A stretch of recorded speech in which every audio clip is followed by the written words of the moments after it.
નમસ્કાર દર્શક મિત્રો, અપરાધ ન્યૂઝ 24 ગુજરાતી ચેનલમાં આપનું હાર્દિક સ્વાગત છે।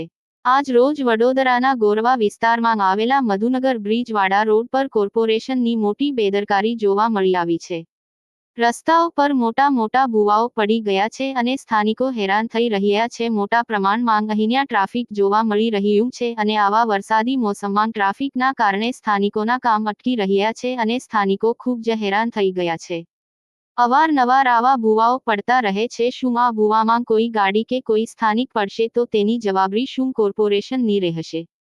આ મોટો સવાલ અહીંયા ઊભો થાય છે અને પ્રી મોન્સૂનની કામગીરી આ રીતે જોવા મળી આવી રહી છે। સીઓ ઉમેશભાઈ કોન્ટ્રાક્ટર।